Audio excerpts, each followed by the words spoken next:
Hello दोस्तों, नमस्कार। वैसे दोस्तों, आप सब पोस्टर देख करके जान गए होंगे कि आज हम किस बारे में बात करने वाले हैं। हाँ दोस्तों, आज हम वीडियो का पार्ट 3 एग्रीकल्चर प्रोडक्ट के बारे में बताने वाले हैं। तो दोस्तों, वीडियो को लास्ट तक देखिए और यदि आप पार्ट 1 और पार्ट 2 अभी तक नहीं देखे हैं तो वो भी देख लीजिए, जिसका लिंक मैं डिस्क्रिप्शन बॉक्स में दे दिया। और हाँ दोस्तों, पहले आप सब वीडियो देखिए और पसंद आए तो सब्सक्राइब जरूर कीजिएगा। उसके पहले दोस्तों, हम आज की ज़मीन पर एक नज़र डालते हैं।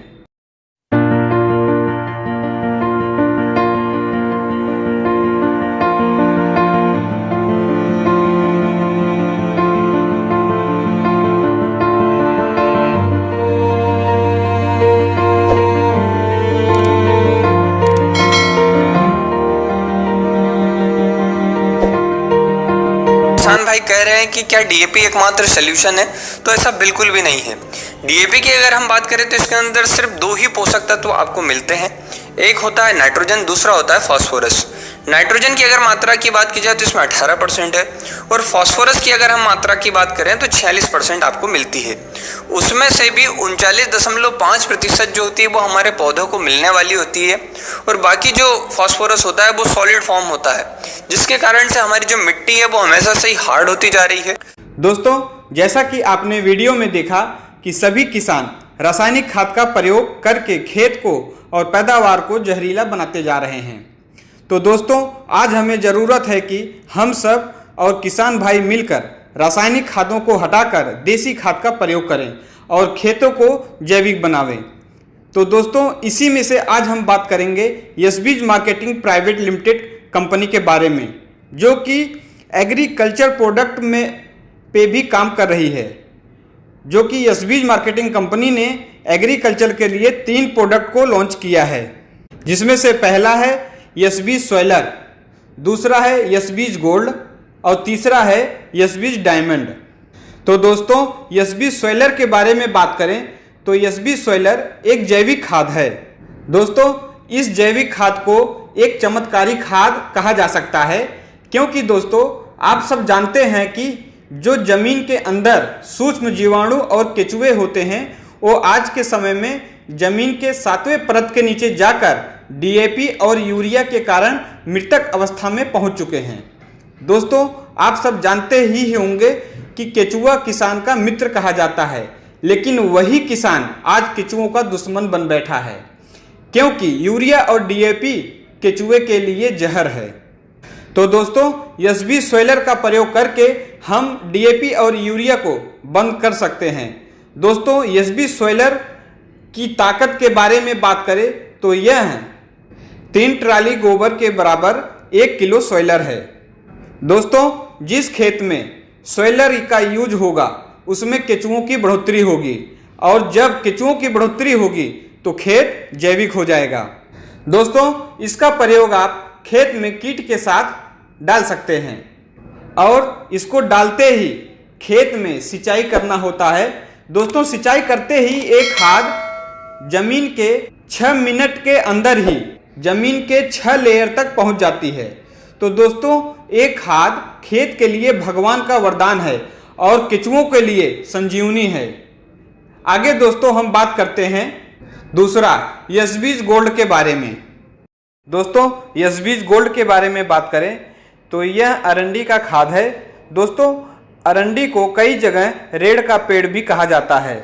दोस्तों, अरंडी का जो बीज होता है उसकी पेराई होती है और जो उसमें से तेल निकलता है उसकी कई रोगों में उपचार के लिए प्रयोग किया जाता है। और दोस्तों, जो उसकी खली होती है उसी से खाद बनती है। अब आप समझ गए होंगे कि अरंडी की खाद कैसे बनती है। तो दोस्तों, अरंडी की खाद खेतों में बुआई के समय बीज के साथ प्रयोग किया जाता है, जो डीएपी से भी अच्छा और लाभदायक होता है। अगर दोस्तों इसके फायदे के बारे में बात करें तो यह है यशबीज गोल्ड सूखी जमीन को उपजाऊ बनाता है और जमीन के अंदर जो केमिकल और रासायनिक तत्व हैं उनको दूर करता है। यशबीज गोल्ड केचुओं को उत्पन्न करने में मदद करता है। इस खाद का प्रयोग करने से पैदावार पर कोई समस्या नहीं होती है। तो दोस्तों अब बात करते हैं एसबीज डायमंड के बारे में। दोस्तों एसबीज डायमंड के बारे में बात करें तो यह बायो फर्टिलाइजर प्लस माइक्रोन्यूट्रिएंट्स का अद्भुत मिश्रण है। बायो फर्टिलाइजर यानी जैव उर्वरक। दोस्तों ये जमीन के अंदर कुछ जीवाणु ऐसे होते हैं जो फसल के लिए बहुत लाभदायक होते हैं। तो दोस्तों इनका कार्य मैं बताऊं तो मिट्टी में विटामिन अघुलनशील फास्फोरस को घुलनशील रूप में परिवर्तित करने का कार्य करते हैं और जिससे मिट्टी में पौधों के लिए नाइट्रोजन तथा फास्फोरस की कमी को दूर किया जा सके। तो दोस्तों इस हिसाब से आप बायो फर्टिलाइजर को जीवाणु खाद भी कह सकते हैं। और दोस्तों हम माइक्रोन्यूट्रिएंट्स का मतलब बताएं तो इसका मतलब होता है सूक्ष्म पोषक। दोस्तों हम आपको थोड़ा इस वीडियो के जरिए माइक्रोन्यूट्रिएंट्स का मतलब समझाने की कोशिश कर रहा हूं, थोड़ा ध्यान से सुनिएगा।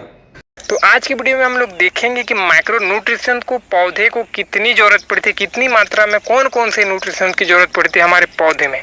हाल ही के समय में जो हम लोग हाइब्रिड बीज का उपयोग करते हैं, हाइब्रिड बीज सबसे ज़्यादा माइक्रो न्यूट्रिशन भी लेता है और मुख्य खाद को भी लेता है। तो हाइब्रिड बीज के चलते अभी हमारी मिट्टी में सबसे ज़्यादा पोषक तत्वों की कमी हो रही है। तो अगर हम लोग हाइब्रिड बीज लेते हैं तो हमको पोषक तत्वों को मैनेजमेंट करने की बहुत ही आवश्यकता होती है। मैं आपको एक ग्राफ के माध्यम से मैं आपको आज बता रहा हूँ कि जो माइक्रो न्यूट्रिशन है, कौन कौन से माइक्रो न्यूट्रिशन को पौधे को ज़्यादा ज़रूरत पड़ती है। जैसे कि आप ग्राफ में स्पष्ट रूप से देख रहे हैं, पहले नंबर पे है Cl, जिसको हम लोग कॉपर बोलते हैं, तांबा बोलते हैं हिंदी में। तांबा जो है वो माइक्रो न्यूट्रिशन के कैटेगरीज में आता है, ये सबसे ज़्यादा पौधे को ज़रूरत पड़ती है। इसके बाद दूसरे नंबर पे है बोरॉन बी, जिसका सिंबल है, और ये भी लगभग पौधे को द्वितीय नंबर पे सबसे ज़्यादा ज़रूरत पड़ती है। तीसरे नंबर पे है Fe, जो कि आयरन लोहा, ये भी बोरॉन की तरह उतनी ही ज़रूरत पड़ती है। और इसके बाद जो चौथे नंबर पे आती है वो मैंगनीज, और जो पाँचवें नंबर पे आती है वो है जिंक, जेडन जिंक, और उसके बाद जो छठवें नंबर पे आती है वो है क्लोरीन, और सातवें नंबर पे जो आती है वो मोलिब्डेनियम और निकिल। इस तरीके से जैसे कि आप ग्राफ में देख रहे हैं कि इसमें जो ग्राफ में आपको दिख रहा है, तो जिसकी ज़्यादा मात्रा की ज़रूरत पड़ती है वो है तांबा, और जिसकी कम मात्रा की ज़रूरत पड़ती है वो है मोलिब्डेनियम और निकिल।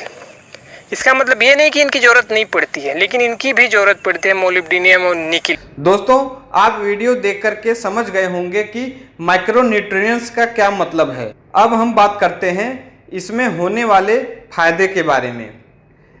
एसबीज डायमंड पौधों की जड़ों को मजबूत करता है और यह पौधों की टहनियों और पत्तों को मजबूत करता है, जमीन में कार्बनिक तत्वों को बढ़ाता है और केंचुओं की सुरक्षा करता है।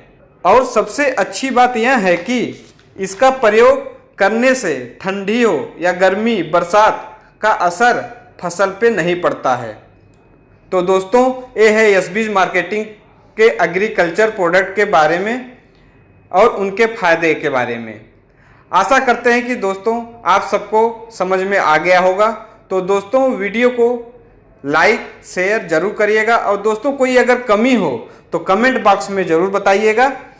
और हाँ दोस्तों, अगर वीडियो अच्छा लगा हो तो उसे सब्सक्राइब जरूर करिएगा, क्योंकि मुझे आप सबके सपोर्ट की बहुत ज़रूरत है दोस्तों। जय हिंद।